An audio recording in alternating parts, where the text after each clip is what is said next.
Bom dia, tudo bom? Hoje eu queria falar de arquitetura, de trabalho, de projeto. É, tem uma colega de profissão, uma amiga, que ela sempre me consulta, né? Faz consultas comigo. E tá tudo certo, tá tudo bem, é isso mesmo. Um amigo ajuda o outro, tirando dúvidas, né?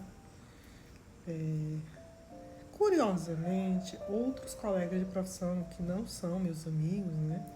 Eventualmente tiram dúvidas comigo. É, dúvidas técnicas de projeto. E fiquei meditativa sobre isso, né? É, os clientes, naturalmente, eles ligam para... Principalmente cliente antigo, né? Ele quer tirar alguma dúvida, quer alguma opinião de profissional para tomar alguma decisão específica. O que também acho tudo muito natural. Hoje em dia, né, na atualidade, os arquitetos eles atuam de várias formas. Não apenas fazendo projeto, mas também fazendo consultorias, dando laudos, né? Vai visitar o apartamento que você recém comprou e ele dá um laudo, diz que está tudo funcionando, ok, a parte hidráulica, a parte elétrica, que o piso está no nível, que as paredes estão no prumo, enfim, que o apartamento está ok e que você pode se mudar. Porque às vezes, quando você é uma pessoa leiga, né, você não trabalha na área, você vê a estética, né, tá tudo pintado, a cerâmica tá recém colocada, apartamento com cheirinho de novo, você nem vai olhar detalhes, né? Um outro exemplo disso, bem engraçado, foi que eu fui com uma amiga, né, ver o apartamento que ela ia alugar.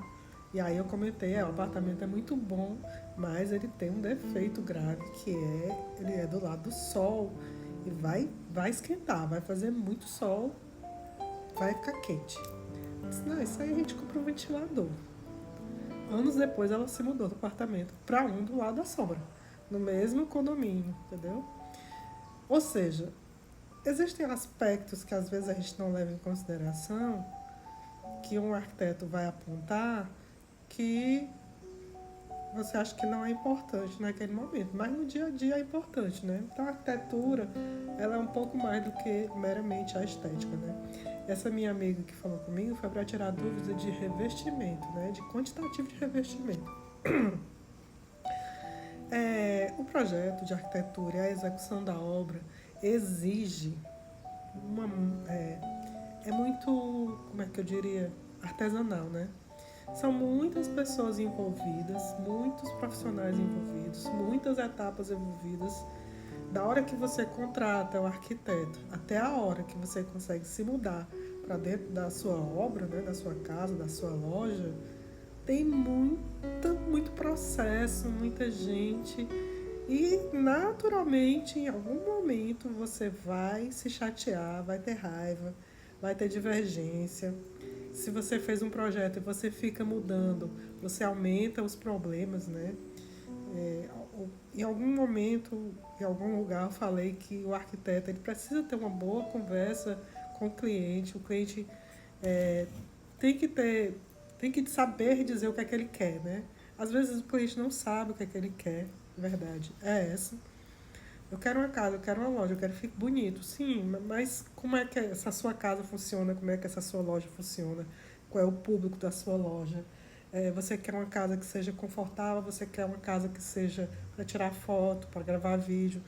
Existem muitos aspectos que tem que ser considerado para você conseguir pensar o projeto.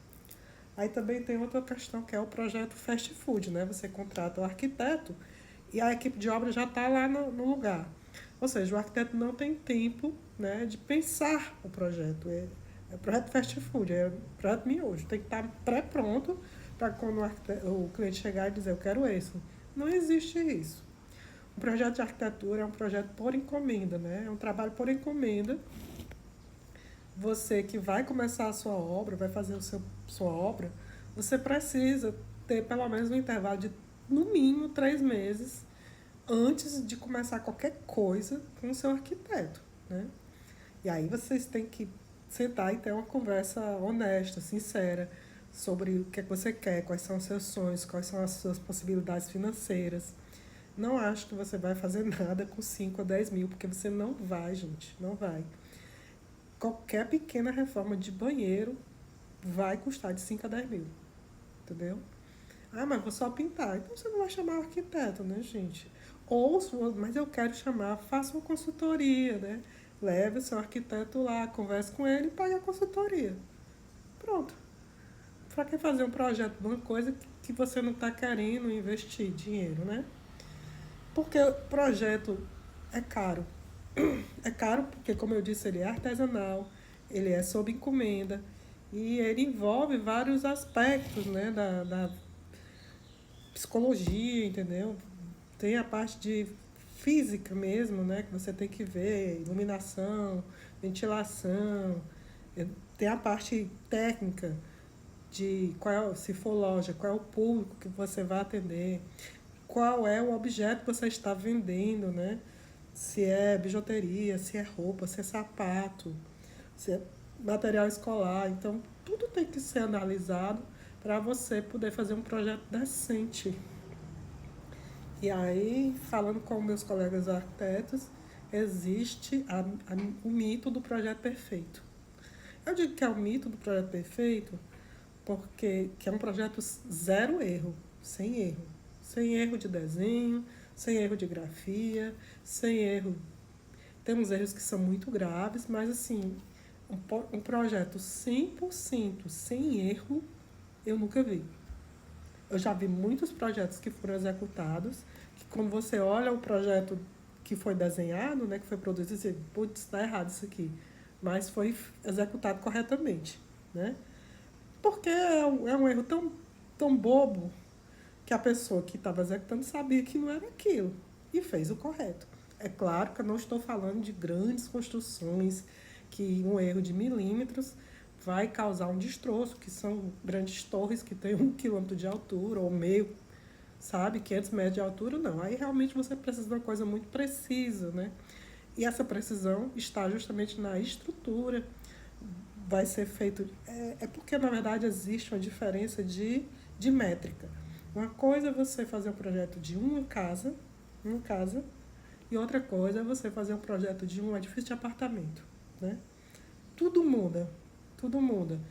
Tudo muda na dimensão, na confecção, nos valores. Você não vai contratar um mestre de obra para fazer um prédio de 20 andares, mas você contrata um mestre de obra para fazer a sua casa, né? Você não vai contratar. Geralmente, por exemplo, eu que sou um arquiteto independente junto com a minha sócia, nunca ninguém contratou a gente para fazer um projeto no aeroporto. Geralmente ele vai contratar um escritório que tem uma equipe que vai se dedicar a isso pelo menos 1 ano, entendeu? São muitos projetos, né? O projeto de arquitetura, volto a dizer, é muito artesanal, até mesmo os gigantescos. Precisa de uma equipe para pensar o projeto, para desenhar o projeto. Aí depois que a arquitetura está concluída, aí vai para outras equipes, né? Tem uma equipe que vai pensar o projeto de instalação hidráulica, de instalação sanitária, de instalação elétrica, de automação, de internet, de ar-condicionado. Todos esses projetos são projetos separados. Eles não são projetos que o arquiteto faz. São projetos que precisam de uma mão de obra técnica específica, né? Lógico que eu estou falando de grandes projetos. Quando é uma casa, que é o projeto mais celular, né, mais básico que tem, o arquiteto consegue, se ele tiver essa expertise, fazer a parte de hidráulica elétrica. Né? Porque é pequeno, porque é uma dimensão pequena. Mas toda vida que você tenta abarcar tudo, corre riscos, né? Corre riscos porque não é a sua área específica, né? Então, eu acho que existe uma mitologia sobre o projeto perfeito, né? E para meus colegas arquitetos também, eu acho que todo projeto necessita de revisão. Qual é o problema? Os clientes que querem projeto fast food, né? Você contrata o seu arquiteto e você não dá tempo para o arquiteto pensar o projeto, corrigir o projeto, fazer com que esse projeto fique mais afinado. Bom dia.